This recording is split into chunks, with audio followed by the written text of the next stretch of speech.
One thing people often get wrong about colonial resistance is assuming it only happened through speech, weapons, or written words. But what if I told you that sometimes the most powerful rebellion wasn't shouted? It was whispered, gestured, or left completely unsaid.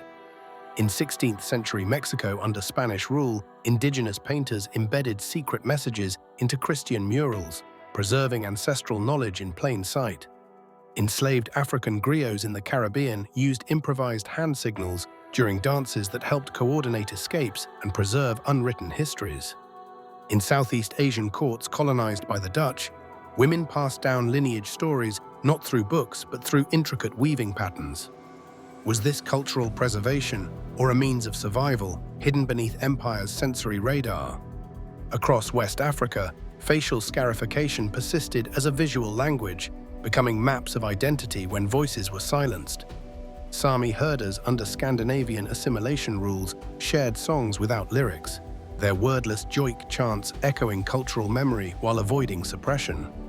To outsiders, it may have appeared as submission, but what if silence itself held power when every spoken word was weaponized?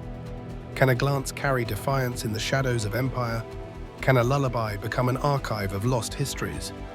These are questions modern historians ponder as they discover archives of absence, traces left between written pages.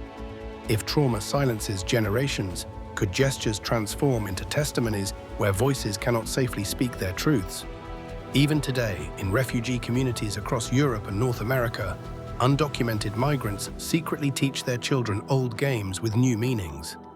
Dances reenacted at weddings trace body memory from homelands never named aloud, preserving cultural identity through movement.